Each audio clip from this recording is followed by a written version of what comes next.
Assalamualaikum warahmatullahi wabarakatuh. Perkenalkan nama saya Adelia Mufita Alia dengan NPM 1205102400064. Pada kesempatan kali ini saya akan mempresentasikan hasil tugas akhir saya yaitu Upstage yang merupakan website sustainable fashion dan upcycling marketplace. Berikut adalah daftar pembahasan kita untuk hari ini. Dan berikut adalah latar belakang serta identitas website dan konsep bisnis. Seperti yang kita ketahui, limbah pakaian itu semakin kesini semakin banyak, terutama dengan fast fashion dan sebagainya. Total limbah pakaian yang dibuang secara global telah mencapai 120 juta metrik ton per tahun. Kondisi ini menandakan adanya kebutuhan solusi untuk meminimalisir limbah tekstil. Disinilah hadir Upstage, yang merupakan platform digital yang mendukung sustainable fashion dan circular economy, menghubungkan masyarakat, creator, upcycling, dan pelanggan dalam satu ekosistem. Untuk model bisnis yang kita gunakan di sini adalah Upstage menjadi jembatan antara orang yang ingin menjual baju bekas atau kain bekas, pengrajin seni fashion sustainable, dan pembeli, baik itu hasil kerajinan maupun kain bekasnya. Keuntungan akan diambil dari komisi dari kedua pihak.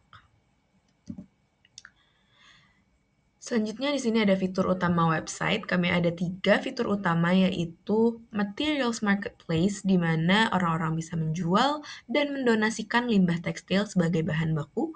Kemudian Creations Marketplace di mana orang-orang yang membuat kreasi kerajinan upcycling bisa mempromosikan dan memasarkan hasil kreasi mereka. Kemudian yang terakhir adalah Custom Upcycling Service. Di sini merupakan jasa custom dengan milestone tracking, yang artinya orang yang memiliki baju bekas ataupun mempunyai ide untuk membuat upcycling, namun tidak memiliki skill yang mumpuni, mereka bisa membeli jasa atau mendapatkan jasa custom. Oke, selanjutnya saya akan melakukan sebuah demo website.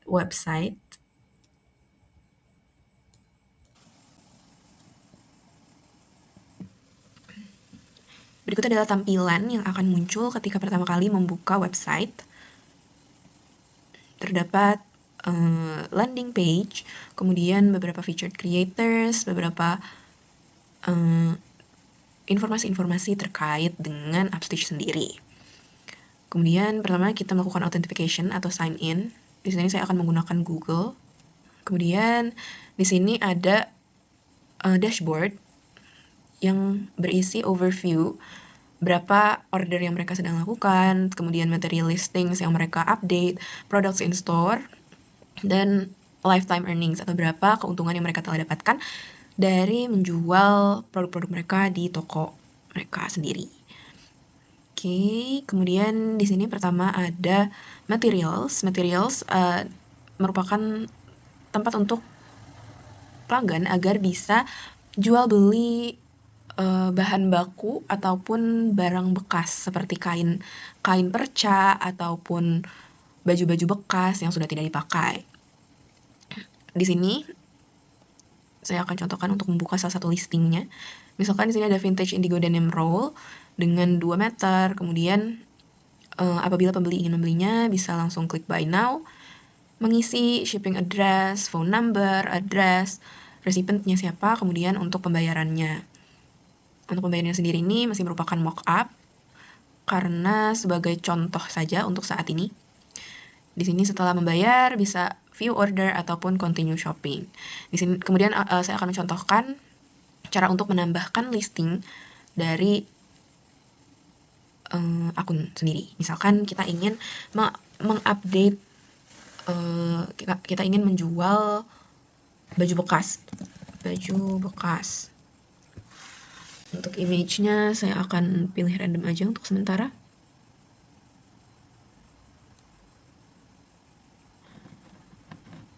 Oke, Oke, untuk deskripsinya misalkan baju bekas kuliah, bahan katun masih seperti baru misalkan.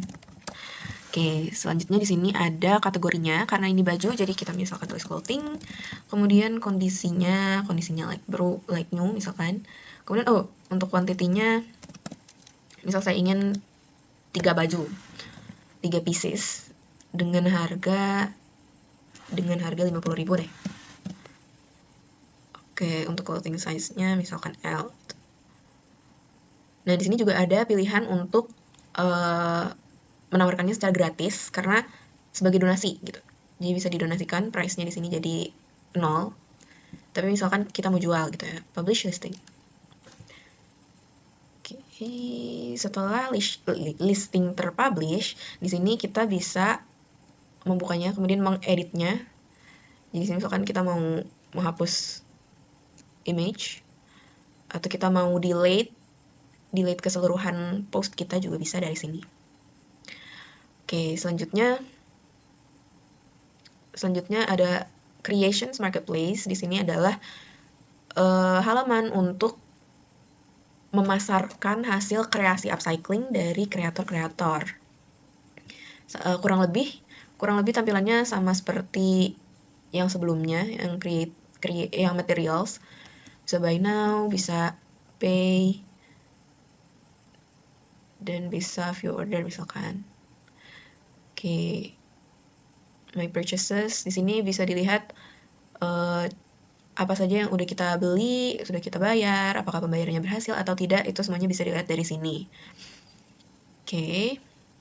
Kemudian yang terakhir adalah custom orders. Di sini jika ada pembeli yang ingin membeli hasil upcycling sesuai dengan kustomisasi yang mereka inginkan, mereka bisa mencari kreator-kreator yang sedang membuka komisi. Jadi di sini bisa find creators, kemudian bisa melihat creator-creator yang berpengalaman dan kurang lebih mereka menawarkan harganya berapa. Harga serta perkiraan waktu pengerjaan. Di sini juga ada semacam portfolionya. Jadi orang bisa melihat kurang lebih hasil kerja si kreator ini bagaimana, terus apa keahlian dia. Misalkan ada kreator-kreator yang ahli dalam upcycling jeans, ada kreator-kreator yang lebih ahli dalam membuat bag charms dan lain sebagainya. Jadi di sini bisa dikustomisasi sesuai bio dari creators itu sendiri. Di sini juga ada ratingnya supaya orang lebih percaya lagi yang mana yang memberikan hasil kreasi terbaik dari rating tersebut. Di sini bisa view profile. Lalu di sini bisa lihat shopnya, dia jual apa saja, portfolionya seperti apa, dan bisa langsung komisi. Seperti itu. Selanjutnya saya akan menunjukkan dashboard. Saya akan menjelaskan lebih dalam tentang dashboard. Nah, di dashboard ini itu sebenarnya jika baru mendaftar, ada opsi untuk menjadi kreator. Jadi sebelumnya tidak semua orang tuh kreator, namun jika ingin memposting produk dan menjual produk, kreator akan diminta untuk membuat akun kreator. Akan meminta untuk menambahkan fungsi kreator ke dalam akun mereka, begitu. Jadi mereka tetap bisa membeli dengan akun yang sama. Oke, terus di sini untuk overview tadi udah sekilas saya bahas. My purchases juga sudah sekilas saya bahas. Ini tentang bagaimana pembayarannya, apakah berhasil atau tidak, berapa harganya, dan di sini ada kode pembayarannya juga. Ini adalah untuk custom orders. Jadi kalau misalkan ada kita lagi membuat, jadi kalau misalkan akun kita sedang meng-hire creator untuk melakukan komisi baju custom, itu nanti akan tampil di sini untuk progres pengerjaannya, dan progres pengerjaannya juga akan tampil dalam bentuk milestones. Terus di sini adalah tampilan dari My Materials. Jadi apabila kita menambahkan tadi yang material ini akan muncul di bagian sini. My Store ini kurang lebih sama. Bedanya kalau ini materials untuk bahan bakunya seperti kain dan baju. Kemudian untuk My Store ini lebih ke kreasi, hasil kreasi. Apabila kreator ingin menawarkan jasa komisi, kreator bisa untuk mengisi form ini di mana mereka diminta untuk mengisi nama store-nya, kemudian starting price-nya berapa, kira-kira pengerjaannya butuh berapa hari, kemudian apa keahlian dari store-nya, dan bisa upload portfolio. Sini untuk earnings-nya, lifetime earnings, pending escrow, dan completed orders. Oke, baik. Untuk keseluruhan dari Upstitch sendiri, seperti itu demo yang bisa saya sampaikan.